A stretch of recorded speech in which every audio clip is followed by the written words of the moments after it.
Yo, I'm Church, and this is Student of the Game. We talk to people and try to learn something.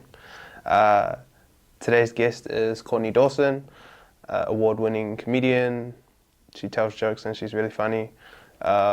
She's also done this internationally. That's it. Yeah, it's true. I feel like half the reason why I even did Melbourne Festival so because how my family I'm an international comedian. That's why I went to Australia as well. You know. But yeah, thank you for coming and talking to us. I thought that I'd like to start by just kind of talking about how you found yourself on this creative pathway. Yeah. I have a dad who had been doing comedy for about a year, and he wanted me to try it. He was like, you'd be great at it, blah, blah, blah. And I went and saw him do it, and I was like, man, I would never do that. It seems so scary. But then he put on like a fundraiser gig for my younger sibling who's a dancer and was like, just give it a go. It's just our friends and family. And then I did it, and I was like, oh my, I didn't bomb. It felt real mean. I think, because it was probably about 5 years ago. And then I just kept doing it. And then the following year I won the Raw Quest, which is like a comedy competition for new comedians. And then I'm basically just sort of fumbling my way through them, because I don't think I really ever thought that it was something that I wanted to do, or it never even entered like the sphere of like possibilities. Right. So I'm just sort of constantly like, just keep going, keep trying it, see what's up. I feel like creative careers always tend to be pretty intuitive, and they're not necessarily like the most planned out thing. And saying that though, did you ever like take a step back and try to make an in-depth plan for your career? Well, it's interesting because when I started doing it, I think, how do I articulate it? I was at a time in my life when I was like having some really big changes and some sort of stink things happening, and I thought, I'm just going to do it because I was living in this space where it was like, even though I was scared, I didn't want to do it, it sort of was living next to this belief that if you step outside of your normal routine or your normal experience, no matter what it is, whether it's trying to do a stand-up gig or like walking your dog a different street, you will open yourself to possibilities and experiences that you wouldn't have ever had. So because of that belief sort of sits so closely next to my negative beliefs about myself, it puts me in this like constant state of like wonder, and this constant state of like of looking and opening up to those possibilities. So it does feel really intuitive, and I'm friends with comedians who are very direct about they have like a very clear plan and they sort of action it. I haven't had that yet. I think that I'm sort of waiting to know, but I think because all the things that I'm doing, I've never thought of doing, and I've never done it before. I feel like I'm sort of like always sort of catching up kind of thing. I think it is important. It will become more and more pressing to actually put some plans in place and some direction. But right now I'm just enjoying it and just, yeah. You brought up a really interesting point about like your own thoughts about yourself versus your career and things like that. How do you manage like your own self-perception, or like how do you kind of level with that versus like, you're going and performing in front of hundreds or thousands of people? How do you... I don't actually know, because I'm constantly having a mental breakdown about comedy, because it's a really tough thing. It's simultaneously the thing that gives me the most joy, challenges me the most. I feel the best when I'm in front of a room of people laughing. But at the same time, it gives me the most anxiety, and it's living in this constant state of, because you are sort of, you're standing in front of a group of people being like, do you guys like me? Like, that's hard out. Really stressful space to sort of live in for someone who is often constantly analysing social interactions and analysing people's perceptions. So yeah, I don't know. There's definitely ways that I could deal with it better, and I think that balancing that with a lot of family time and spending a lot of time with people who know me, and I don't have to perform in front of them. Because there's a perception, you walk into a room, someone says you're a comedian, you're like, tell us a joke, and right. And that can be sort of like, pretty exhausting and crazy in the head. So I think spending lots of time with family and knowing that like if this all goes away, I'm still gonna be okay. I think that's a really cool way to look at it, because you have to kind of have that balance of the real life versus any career that you're involved in. Yeah, absolutely. On family, how is it working with family in your career? Yeah. Like you spoke about working with your dad as like a double act. Yeah. Can you speak just to the kind of experience that you had? Because it's a pretty unique one. Not everyone gets to work with family members in a career setting, but also in a creative setting. Yeah, I think me and my dad, like whenever we talk about working together, we're all like, no, it's so annoying.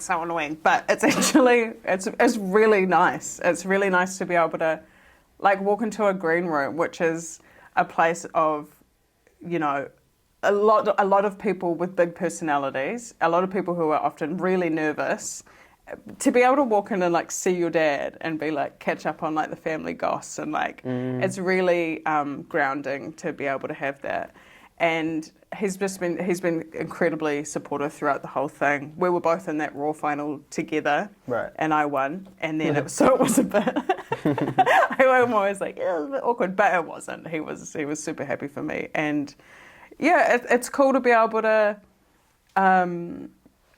I don't know, just like pick up the phone and like have a conversation. Like it's cool being like, oh, did you see so and so, and like how did this gig go? And it's for the most part, it's a really beautiful experience. I'm very lucky to have. Yeah.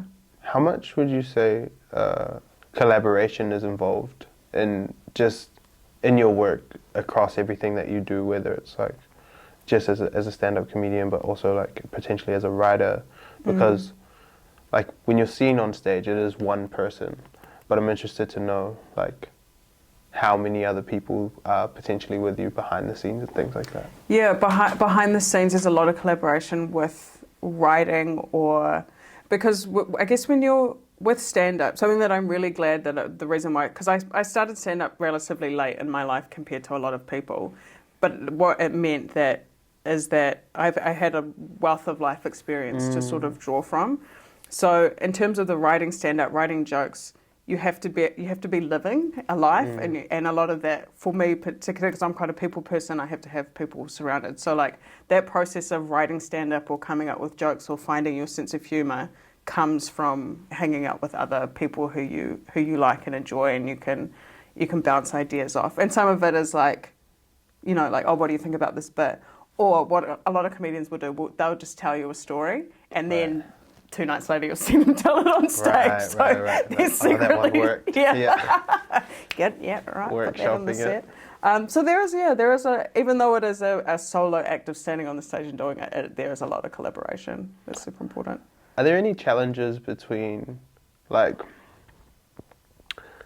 workshopping, having that lived experience, and like you're saying, having this being like a people person, and that being attached to your career versus like having a social battery? It's actually been really difficult. So before I started doing stand-up full-time, I was working at Recycle Boutique, where I had a really incredible team who I adored, and that in itself was a really creative space, because a lot of the time when you're doing a creative mahi, you're also doing your normal mahi so that you can survive. So a lot of those people who were in that space were doing that as well. And then so going from that to working on comedy full time, which is like, the dream, you're doing your creative mahi. I'm spending so much time alone in my house by myself, and it's so sad. Like, right. That's something that I have to really work out, because that collaboration thing that we were talking about is not like super happening. I don't even know what the question was. Sorry. I know Just I like get lost. balancing your social battery between. Yeah. At the moment, I'm actually gone the other way, and I'm spending probably too much time alone. But definitely, yeah, it is hard because, I mean, you'll know as well, like when you go to work, you're surrounded by like a huge amount of people and people talking to you, and it is like a going out sort of space. I don't know how you feel, but like sometimes when I finish a gig, like I cannot sleep afterwards. And I'm just like so super hyped from the adrenaline of performing and also the talking to people and all of the communication and stuff. I get real amped. So I was thinking as well, it's difficult for me to drink now because the rush of the adrenaline for performing is so intense, and so you can't really match that. I can never, like personally, I can never drink before a set because I know that the adrenaline will be enough. Yeah, and then I just need to go home straight after. Yeah. How do you tackle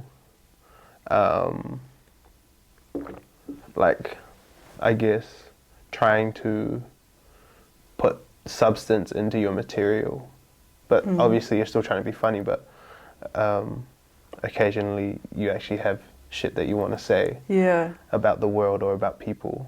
How does that work for you? It can be difficult. Well, it doesn't necessarily have to be difficult, but it does have to be a conscious choice. I think there's some comedians that make a conscious choice not to say anything, super serious or share too much about their life. And like, I think that's cool and I admire that. But for me, I don't know whether it's because I'm brown, but my existence feels intrinsically political. And it feels like if I didn't say something of worth, even if it isn't a funny way or a piss take way on the stage, it would feel not like me. Even though I don't really talk about super serious stuff, but I do talk about my experiences as being from South Auckland, being a single mother, being Māori and stuff. So sometimes it can be scary because people, you change your mind sometimes about stuff. So I think, but that is the beautiful thing about doing stand-up is that you say it, as long as no one's secretly recording it, you get to say something and put it out there, and then it's just there for the moment, and then it's gone. I think that the buzzy part about that is like you may not necessarily be putting any weight behind the statements that you're making, but everybody in the crowd or in the audience has a different life context at which they're picking up your work. So it could be, like you say, just a story about you growing up, but then somebody receiving it might be like, oh wow, that's such an important life story from a brown woman from South Auckland, and because I find that with the music that I do, that just people take it in their own context, and it may mean something. Like you could have a lot of people that find your work like really moving and powerful, even if you didn't mean it to be that way. Yeah. And that was quite an interesting thing. It is such a buzzy thing, and I've had it on both sides. Sometimes if I'm talking about being a single mother, it's like, no, whatever. I'm just saying that's shit 'cause it's funny and it's my life. But then the amount of women that I've had come up to me from all different, parts of society. Like I did this gig down on this fancy ass gig down on the viaduct. Tickets were like $60 or whatever. There's all these like bunch of blonde white ladies sitting at the front, and I was like, oh god, here we go. They're gonna hate me. And afterwards, two of them came up to me and they were like, I was a teenage mum as well, and I really related to all of what you said and stuff. And then I've had other experiences where I've made a joke. And look, it is an abortion joke. I made an abortion joke. It's a great gag. Anyway, told this abortion joke, which is just like, haha, whatever, da-da-da. And my friend was in the crowd who had a really negative experience, and she was really upset. And it really hurt her, and I never intended, obviously, for that to happen. But, like, you just can't, Yeah, I mean, you should try and make your job is to make people have a good night, but you can't help it if sometimes their life experiences means that they interpret things in a different way. Do you find yourself at all battling with your kind of own creative process versus how people are going to receive it? Like doing something that you know people will find funny. Yeah. You know, like making something that you know no one will be offended at or something like that. Do you ever find yourself kind of like leaning towards that or? Literally constantly always having a mental like battle in my head about how things people even like positively receive. Like sometimes I will tell a joke and if it doesn't feel clever to me, but the audience laughs, I'm like, oh, you losers. You know? Yeah. It wasn't even funny. But, yeah, I don't know. It is and especially at the moment where there's like, you know, comedians getting bloody slapped on stage and, you know, people getting cancelled left, right and centre. It's like, it definitely does play on your mind when you're trying to create something. But you just sort of have to do it. Yeah, I think your job takes a lot of vulnerability. Is that something that came naturally to you, like kind of offering up that version of yourself? Yeah, I think so. I'm naturally like can be quite an earnest person, and I think that an earnest person that's like, you know, sprinkled with bullshit to make it funny sort of thing, but being vulnerable and opening myself up. And I think it comes quite naturally, and I think that's why a lot of my comedy is quite self-deprecating, which I don't love because it comes from a place that's like, you know, sort of sad, but it's crack up. But I mean, it is also like, it's like a New Zealand culture that we have to like, be kind of like, oh yeah, you know, like, shame on me. Like, we have like, two things like tall poppy syndrome and like a self-deprecation, like all our comedy and seems to be that kind of way. Yeah, absolutely. And when I went to Australia recently, Australians are so bold compared to New Zealanders. It was nice to be around it, but it did make me think, yeah, holy shit, we're a bit sad to ourselves sometimes. Yeah. What kind of influences do you get creatively, like outside of comedy or?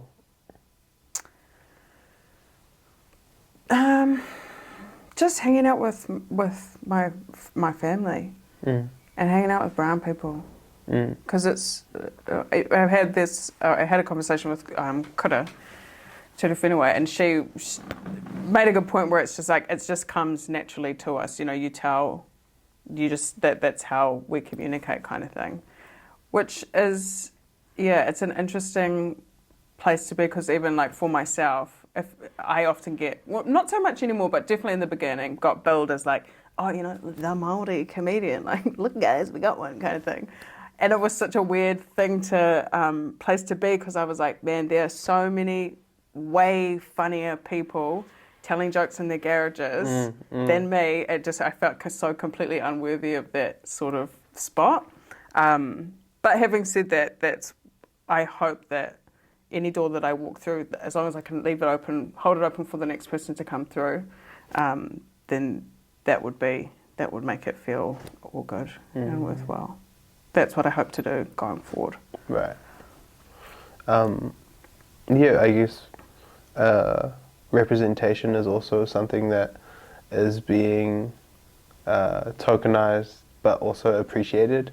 In all creative industries, I guess in all industries in general. How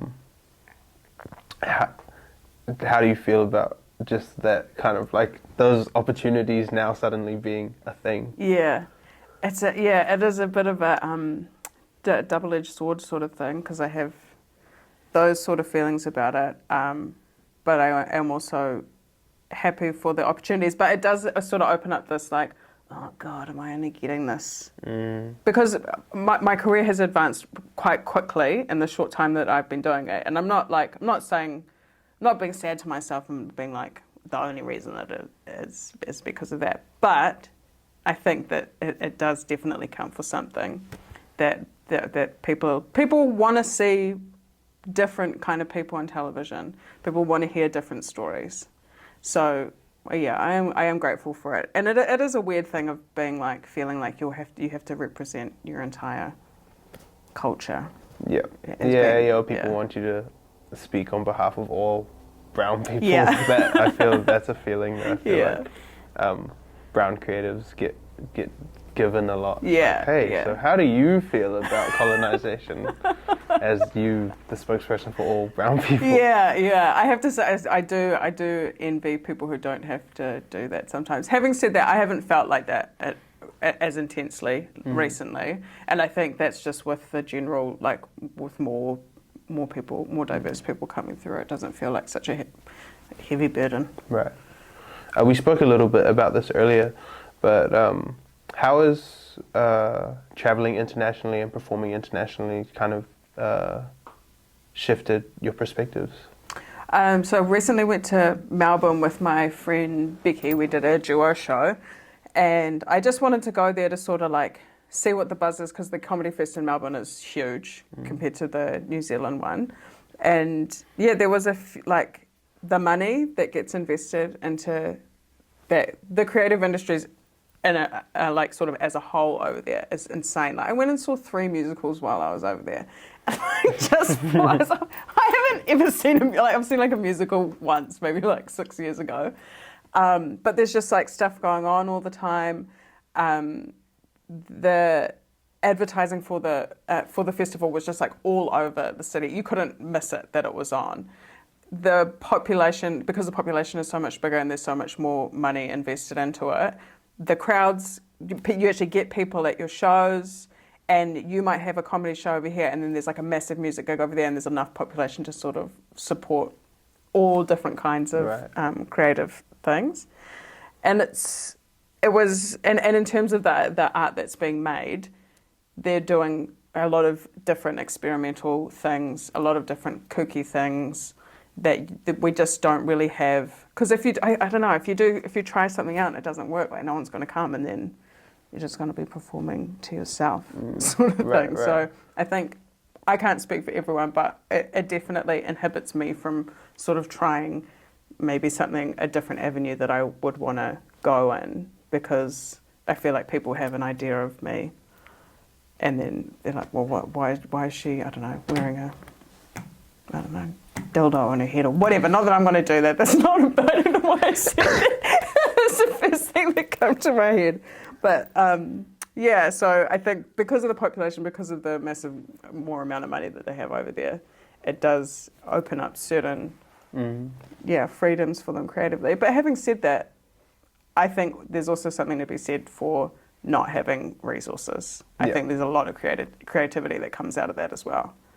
There's a different flip side.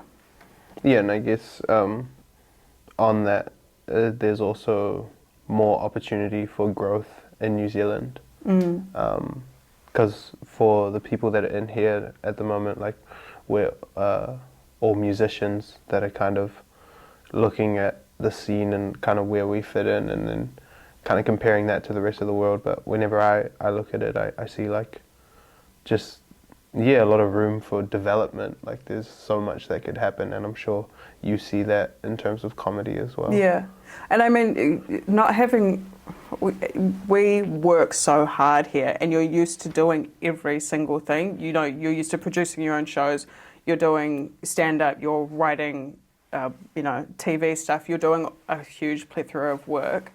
And that experience is really valued overseas. Like I had a friend who's recently come back from LA, and he was saying that when they have a writer's room to write a pilot, they were getting like 60 to 80 grand for a writer's room. And I was like, we write pilots for fun, you know? Yeah. We like sit in a room with our mates and like, hey, well, this is great idea, and then write it, and then, Yeah. So I think that's something that's like hugely beneficial for us. Yeah. I think one thing that you mentioned is that as creatives, you do so much work that isn't necessarily under the job title that people know you for. Like, for example, you're writing on shows, or you're hosting TV. as well as, you know, being a stand-up comedian, but then you always, like, the perception typically would just be like, oh, Courtney Dawson, comedian person. How do you feel about that perception, and how much goes into like, or how much goes into like really wanting to change that as you develop? I think at the moment I would mostly want to be known as a stand-up comedian because that's the work that I find the hardest, and it's the work that I have the most satisfaction out of doing. And yeah, I don't know, as it develops and there's something that I spend more time on or that I'm enjoying something more, then maybe I would worry. But at the moment, I'm happy to be known as a stand-up comedian. The other stuff, like TV stuff, is really to pay myself so that I can do the stand-up, because that's not so much the writing. I also really enjoy the writing, but all of the opportunities that I've had has come through stand-up, and that's where I get the most like creative juices flowing kind of thing. That's where you have the most autonomy over what you say and what you do. Yeah. I'm interested to know if you could have known one thing that you learned, or just over the course of your career, if you could have told yourself something when you started, what would it be? Oh,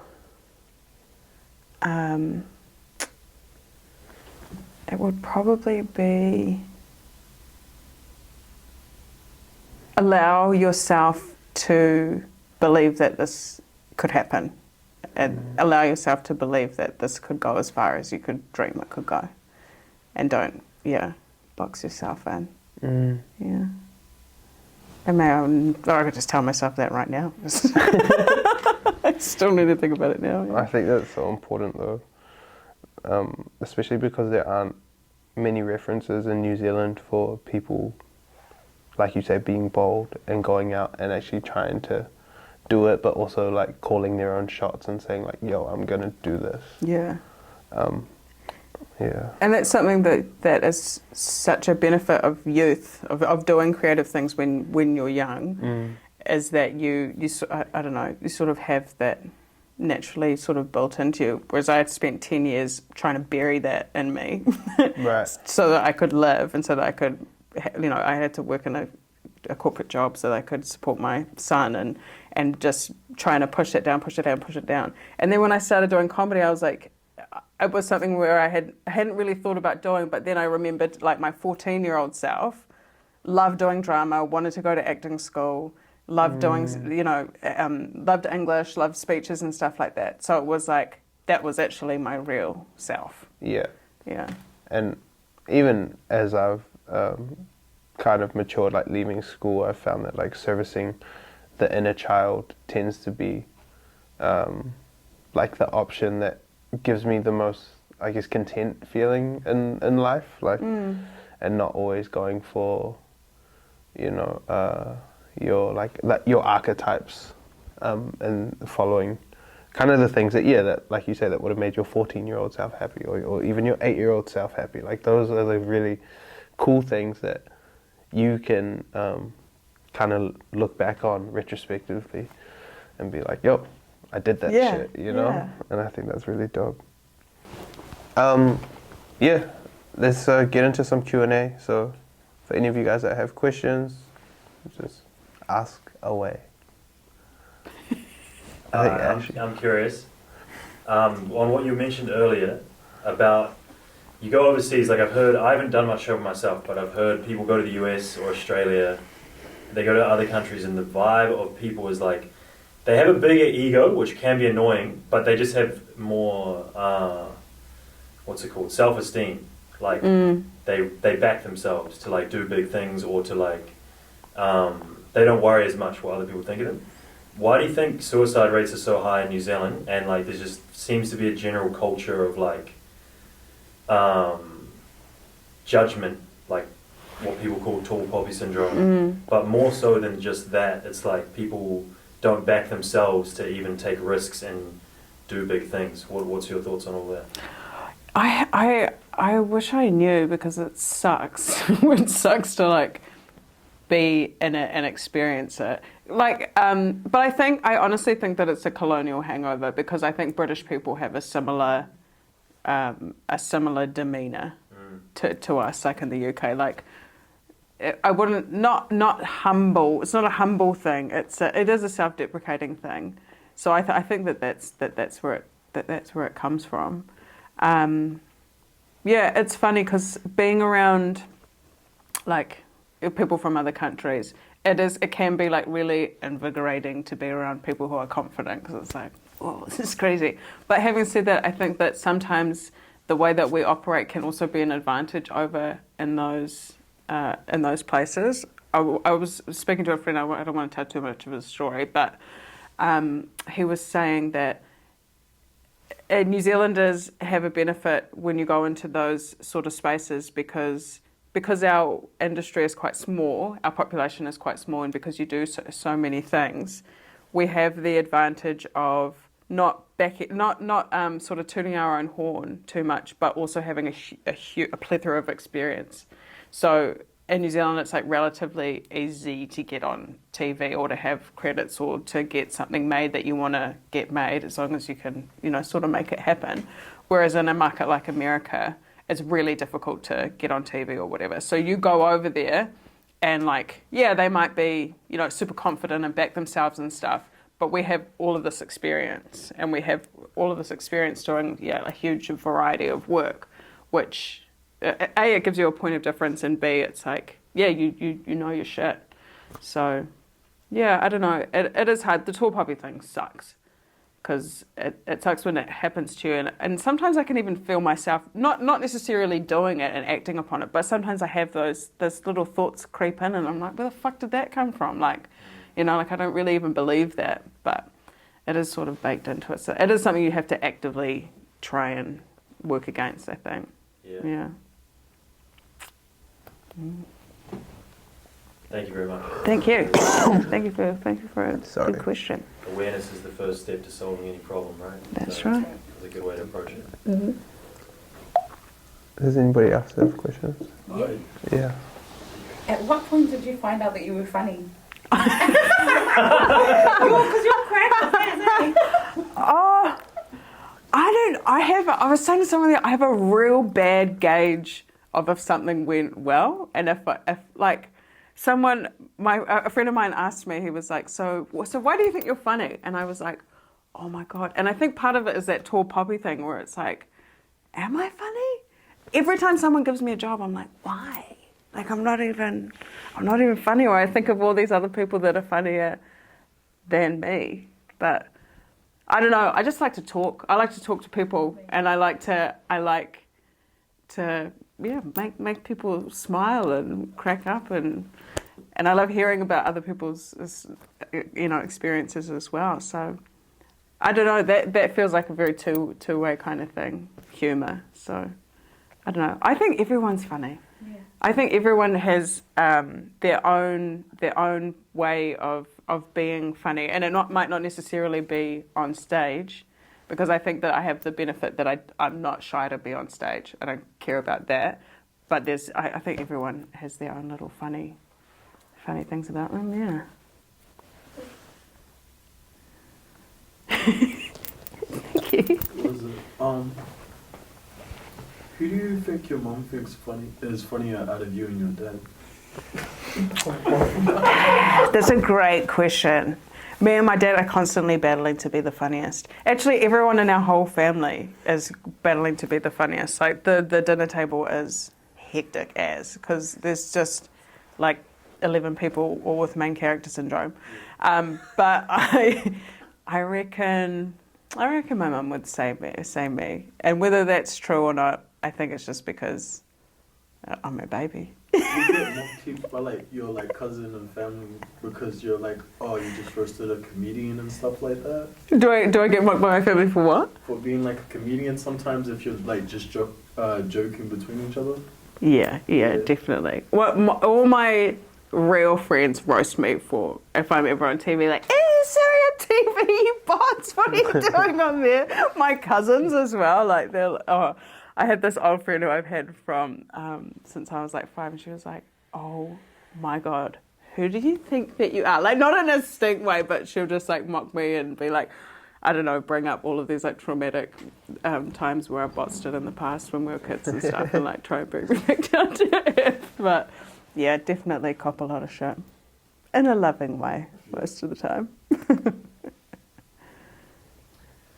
When it comes to like incorporating vulnerability into your work, because that's something that I also do with my writing, and I have like a lot of experience with writing it, but not so much experience with performing it. So like when it comes to actually like talking about that stuff in front of people, do you find it like draining in any way, like being so vulnerable in front of a crowd of people, or does the fulfillment of the performance balance out the like emotional taxation, I guess? I think that I have the benefit of covering it with jokes. So even if I am saying something quite vulnerable, I can cover it with making a joke about it. But it can be annoying sometimes when, like, I used to have this joke where it would be like, oh, I'm Māori, I'm a single mother, and I'm from South Auckland, and I said this, and then like a group of people went, "Aww," and I was like, "What do you mean, aww? Like, it's not sad. Wow. Like, first of all, that's not a sad thing, and second of all, if I'm mocking myself, like, I'm saying it. Like, you're allowed to laugh, or you're allowed to, whatever." So, I don't know. It can be, it can sometimes not land. The vulnerability, which can feel pretty shit. But at the same time, I don't know if that's what your art is and how you want to do it, then you can find a way to make it work. But yeah, it can be draining sometimes. And how do you find like balancing the more raw personal stuff with like the like mass appeal kind of like, Yeah. It sort of depends on the day and the crowd. What I would love to do is to be able to get to a place through writing a lot and performing a lot that I have a sort of like a banked up material that I can sort of tweak depending on who I'm talking to and where I'm talking to, and I don't know, depending on the feedback that I'm getting from the audience and stuff, so I can sort of find that balance. At the moment, I've got like a certain amount of gear that I can do, sort of. So, yeah, it would be nice to get to a place where I can do that, because you see like comedians who have been doing it for 10, 20 plus years, and they have little jokes and stuff that they could just pluck out and sort of to balance it out. Yeah. Thank you. When you go overseas, because before you talked about being like a Māori woman in comedy and stuff, do you sometimes have to explain what that is? Yeah, that I had when I went to Melbourne. I did have my like more universal gear, rather than I didn't do a lot of my gear about being from South Auckland, because it doesn't really translate. I think that it is possible to do it, and I think I will try and do more of it. It just will take tweaking and testing to see how much explaining, and to be able to explain it in a funny way so that they're laughing and learning at the same time, kind of thing. But yeah, that is difficult, and I think that I do that anyway, depending on the kind of crowd that I'm performing to, and I think that my ability to switch is an experience of being biracial as well. So, being used to sort of code switching in between different spaces, I sometimes do that on stage, which is a benefit, but at the same time, sometimes I get into this place where I'm like, wait, who am I? What is this? Where am I? But yeah, I did have that, and that was the reason why I wanted to go there, to sort of test out and see how that would be. because it wasn't like a money-making endeavour at all. I will never financially recover from that trip. It's really expensive to be a creative sometimes. Yeah, thank you. Oh, sorry. No, I was just. All good. I'm curious, would you be able to talk more about your creative process in terms of like,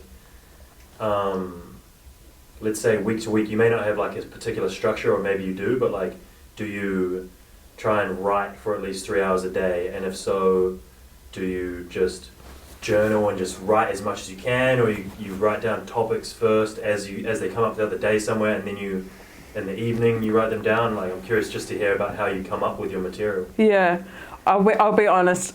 I'm an inherently very lazy person, and so it's something that I've been having to work for myself and set my own schedule is something that I'm still learning how to do, kind of thing. But in general, a lot of it is I try and make sure that I'm doing a lot of reflecting in general, because my material is quite personal. So like journaling and, like I said, like touching base with family and telling stories and stuff, and writing a lot of that down. Most of the time when I write, I find it easiest to write, sounds weird, but like verbally. So I have to like speak in order for the words to flow. So a lot of the time I'll sit down and record either on a microphone or on my computer, just me like telling a gag or telling a story or whatever, and then I'll listen back to it and then like find the funny points and think about tags to write on. And I do that, and then I also will listen back to my sets that I do. If I do like a new material night where it's like 7 minutes or whatever, I'll do the new material.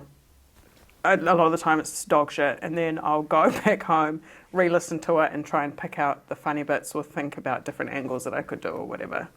And then so if I do 7 minutes of new material, that might end up as 1 or 2 minutes in the actual set, but it'll be hopefully good. So it is a lot of the time, and also just speaking about a subject so that when I go on stage, it's sort of fresh on the top of my head, so that I can sort of just pluck it out. It feels like I've plucked it out of nowhere, but it's because I've already been thinking, I've already had those cogs sort of going around in my head. Yeah. It seems like it is quite a refinement process that goes into it, like similar to like writing a song. Yeah. Because how do you write a song? It's funny because I'm the same. Like I'm like a verbal person, so I have my voice recorder on while playing like an instrumental, and then I'll just go through melodies, and then out of maybe like 30 minutes, there might be a hook in there or a verse in there, and then you just go from that. Yeah. And then but like voice memos are like how I get my songs done. Yeah, same. That sounds way harder though. Melodies. I mean, to say it like melodies versus like trying to be funny, like purposely being funny is like a crazy idea. Oh, it's mortifying. Yeah. It's so embarrassing. You can do like music and someone's like, oh, that's not my taste of music. But if you're just dry, it does. Yeah, like how are you supposed to be like, oh yeah, it's funny. It's funny how the relationships between like comedians and musicians, because I feel like, we do a similar thing in that we're standing up and performing on a stage to people.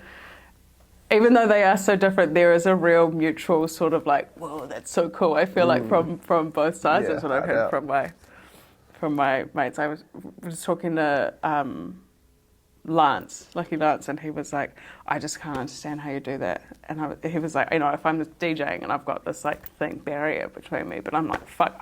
The thought of choosing even just a playlist is so scary to me. Like someone gives me the opportunity, I'm like, absolutely not. That's really vulnerable to me to be listening to my lame music.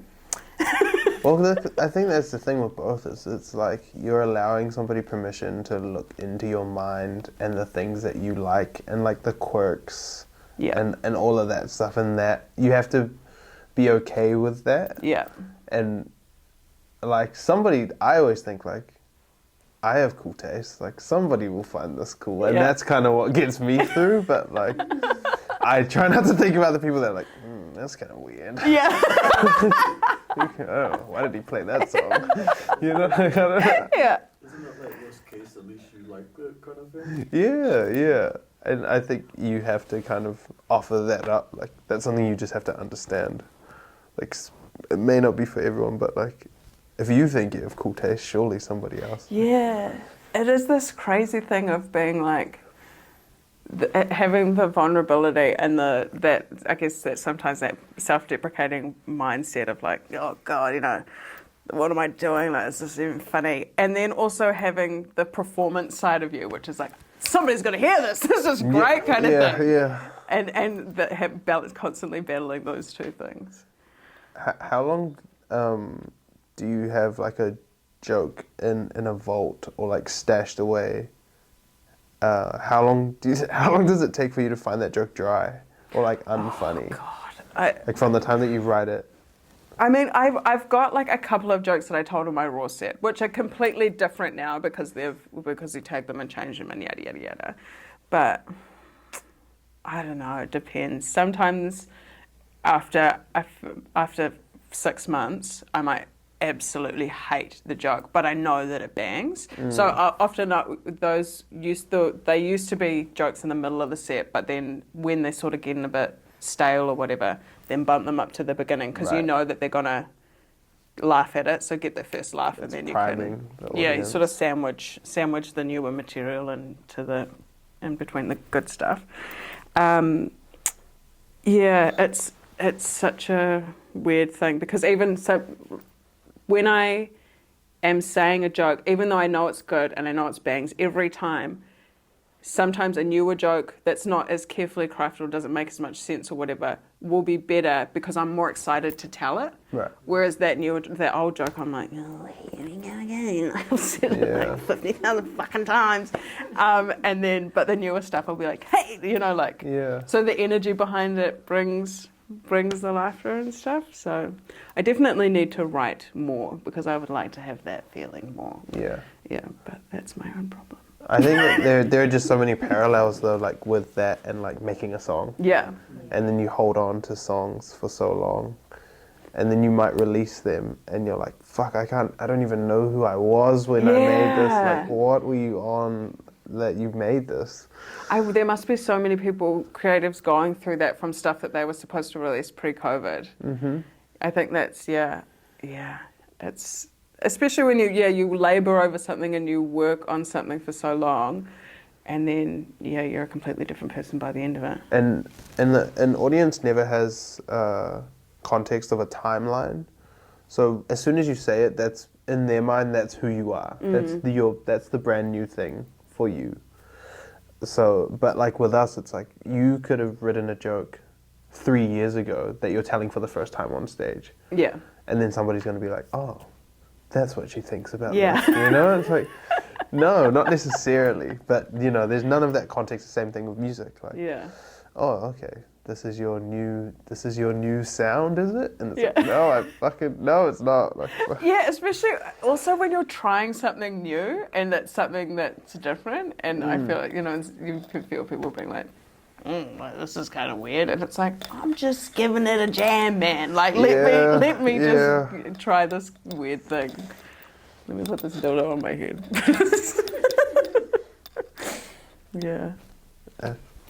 I'm curious to how your brain works. Like, I feel like I like this saying, like, where your focus goes, your energy flows, right? And in a creative pursuit, you have almost infinite places to focus in a sense, because I'm sure in your Apple Notes or in your booklets or whatever, you might have like thousands of jokes, but then you're also like eyeing up all these shows in the future or all these ideas for shows that you want to create or these people you want to go and meet with, and there's all these things competing for your time.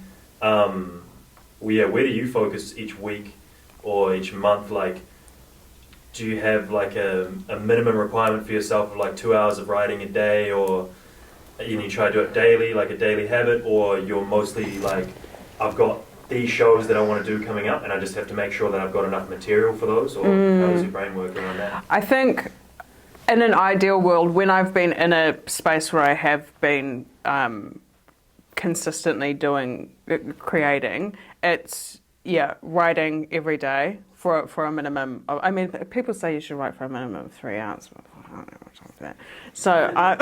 So like writing anything, and it doesn't necessarily need to be jokes, but just writing period is really good for your brain, and because you never know where your inspiration is going to come from. So definitely writing consistently and just keeping your brain ticking over. And you have to set aside a certain amount of time for admin. you have to answer emails. Well, I have to answer emails. I have to, schedule those meetings, and then think about the future and think about what I want to do. And like I said earlier, like I have sort of just randomly stumbled through my career up to this point, but now I'm getting to a point where I do want to plan. Like I do want to do like an hour work in progress show that could potentially be dog shit, but special. No, not a special. Just like a little test, because I haven't done a solo show before, and a lot of that's been holding me back from doing that is that I feel like my visibility as a comedian versus my experience as a comedian is completely different. So I'm scared that I'm gonna do a show, an hour show, and it's gonna be trash, which would be totally fine, except that because I have a certain level of visibility, people are gonna be like, she's all shit. She's not. Expectations attached. The expectations are so much higher. So I think I need to just, who cares about it, and just do it. So I guess balancing of, you have your things that you consistently do all day, you have your plans for the future, and your plans for the future that you're constantly sort of working towards. But yeah, man, if you've got any tips for me, please tell me, because I'm real bad at that stuff. Yeah, I'm not a very consistent person. I'm just interested to know, like, what things outside of obviously like your creative process do you find like help give you routine? Oh my god, I have absolutely no routine, but the things that I know will and have helped in the past is just really boring normal stuff that everyone knows that you should do. Get up at the same time, get out of your fucking house and go for a walk. Those just like baseline things, and especially because I'm a parent as well. It's really important for me, and because of the stage that I'm 34, so it's like balance. I know that if I can't just, I'm not in my 20s where I can just sort of chuck everything at my career and just be like, fucking hoon it, like whatever, everyone else get out of my way, this is what I'm doing. I have to balance my family life as well, because I know that one cannot succeed without the other, kind of thing. On one hand, I want to be able to show my son that the success that I'm having, that it's never too late to sort of try something different, that it's good to sort of put yourself in positions that take you out of your comfort zone and be vulnerable. I want to be that role model to him, but at the same time, if I neglect the boring fucking making lunches and going to the parent-teacher interviews, if that is not on, then my career is completely worthless. Who cares? So, yeah, I think definitely, just the boring, normal routine stuff is so important. If I don't have that, then I just completely lose my mind. Yeah. Does anybody have any final questions? No, you go. Sorry, go sweet. ahead. No, go ahead. Did you ever have moments where your creativity came at the most randomest times? Like you could be driving on the motorway, waking up at 3 o'clock in the morning to use the bathroom, and then you have this idea, and you're like, wait, I gotta write it down. And you pull over on the motorway, or you pull your phone out and you try to bottle that time. Yeah. But then it just goes. Yeah. So, but it's such a good idea. It's such a good creative idea, but you can't capture it again. Does that make sense? You have to pull the car over. Yeah. You have to write it down. I reckon, because or even if you're just in the mood, sometimes you're just like, I just feel like doing something. It's really important.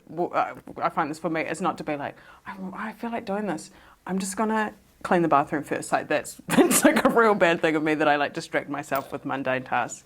But I think it's so important to capture those little moments, even if you just scribble it down or to refer back to later.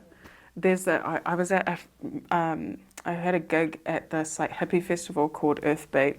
So random that they had a comedy stage, but anyway, I went with my friend and we ended up staying at the festival, and then we were in this like tent, and because we're writing like a show together, and we were like, and I was like, oh my god, like imagine if this, and this, and he was like, yeah, and I was like, oh my god, I'm gonna write this down, and I ran off the dance floor, and he's got this photo of me like in the middle of this massive crowd, like writing down this stupid joke, and I looked at it the next day, and it was a terrible joke, but sometimes it's not. Sometimes it's a really good idea that you can develop, but yeah, those moments are so special. I think, yeah, you need to take hold of them. Yeah, I think that it's. I was speaking to Tom Scott once, and he was like, "Genius is like it's like a thing that just appears in rooms. It's like almost a spiritual thing, and you like as creatives, you just have to like fine tune yourself." I'm paraphrasing here, but he was like, you know, you have to fine tune yourself to be able to accept those offerings when they come. Yeah. And because I feel like that all the time, so I always try to just create, even if I have nothing in me, because you just never know. Like, I just remain open in a space because you don't know when the idea might drop. Yeah. And it's almost like the world is giving you something, and that's when you can be intuitive, or like I don't know if this happens with you in comedy, but sometimes I'll have like a random memory from like primary school, and I'm like, oh, I could write a song about that. Yeah. Like, and it might be something that's completely mundane, or like just so like I got bumped off playing rugby once or something, and I was like, that could be like I can imagine I can write something about that, you know, like, or it could be anything, and it's just like being open to those things being given to you. And I think that it sort of comes into what you were saying before, is that when you're doing those consistent things like writing all the time, taking those moments when there's inspiration, that's a muscle that you're working. That's a muscle that is growing stronger, so that when those moments do hit, you can put yourself immediately in a zone where you can be a vessel for that feeling and for that moment. Man, that's great advice. I'm going to try and follow that, man. I'm going to try and do that. Well, I mean, that's what like David Bowie, he always said that about himself, that he was only like a vessel to be used by the universe or whatever. Because like that's what I said this one time to TK. I was like, I like to treat like creativity like it's a person, and they're like tapping on my shoulder and be like, you should create this, and I'm like, nah, and then I brush it off, and then someone like months later will create the thing that I had like thought in my mind. Yeah. Yeah. Mm-hmm. That's a cool way to think about it as a person. Like, Hey. Yeah. Yeah. Yeah, because I think the more that you shut it down, the harder it is to hear. The more that you put it off, the harder it is to recognize those moments. So let me ask you, this is for both of you. One of our friends says this thing that I don't know how I feel about it, and I want to know, because it kind of is very contradictory to what you're talking about right now. He says that when you have those moments, you shouldn't write them down, because if you can't remember them, then why should anyone else remember them? What do you think about that? I think that there is value in that. Like, personally, from a music standpoint, like, if I write a whole song and then it doesn't stay in my memory, then like, it's probably not that great of a song, but I have to write the song first. So I'm not going to stop myself from writing the song or like getting in the process, because I don't know until it's finished. Like, I've had to learn that creatively, to like not judge myself before, or judge my work before it's done. Yeah. You know, it's like you're baking a cake and then 30 minutes in you take it out and try to like cut yourself a slice. It's like, it's not, you know, you finish the process first. Like, it may still taste like shit at the end, but like, it's definitely gonna taste like shit if you try it now, you know. Yeah. But yeah, that's my thought on it. Maybe it's shit now, but you're never going to be able to turn it into something great if you don't. Yeah, and you can't, and you also can't like figure out like what's wrong with the recipe, like, you know, or like tweak it from there. Yeah, you never know where that idea is gonna sort of follow through. And in some respects, like, yeah, I've got this phone full of terrible joke ideas, but some of them were good, you know, or some of them, yeah, they start off as like a little seed, but if you don't water it, if you don't just sort of check it out, you might never know. But yeah. More often than not, though, I would say that like curiosity pays dividends in like the creative space. Like just generally being curious about what could happen, or like how you maybe could create something is like a good way to think. Just create as much as possible. Yeah, because like you don't know, like you never know. I don't like, you know, Vincent van Gogh didn't know he was a good artist. Like we know, but he didn't know. Like he was just some dude. Isn't he like crazy like? Yeah. Yeah, He totally. didn't know like anything. Totally. Like, he cut off his own He cut off his own. Are there any last questions for There's- Courtney? You go. Two And more. then I have one more. Yeah. Yeah. Is being a comedian cool because you get to like roast back your haters? They like say to you and stuff? That's like the coolest thing ever. I wish that I could do that shit, but I truly can't. It's not in my nature. But I think it's really cool when other people can do it. And stand behind them like, yeah. Yeah. I would love to be able to do that, but I Even can't. if your like friends like back you up, if you're on stage or something and someone's like heckling you and they're just like, shut up. The only person I've been like seriously heckled from, it was one of my friends. And she was like, she was real wasted. Like she had just flown over from the UK and she almost got kicked off the plane because she was so wasted. Came straight to my show, and as soon as I got on stage and I was like, oh, like, blah, blah, blah, she was like, yes, mommy, love you, woohoo! Like the whole way through my set, and I just had to stop in the middle and be like, you need to shut the fuck up, okay? And everyone was like, but I was like, I'm fucking serious. Yeah, a little bit of heckling there and there, but here and there, but not that much. Luckily, blessed so far. I don't know how I would handle it actually. I'd be so sad. I guess just the question that we all hate, but probably need to know the answer to. How much of your time do you spend making content for social media? Oh my god. I'm so sorry. I wish I could do it, I wish I could do it and it not feel like it's so draining on every part of my body. Like, I know that there are comedians like Kura Turuwhenua is an incredible content maker, and I think it's just natural for her, you know, she just sort of does it, and it also influences her comedy. Maybe I think she uses it to maybe investigate ideas that she has and stuff, which is awesome. How much time do I spend?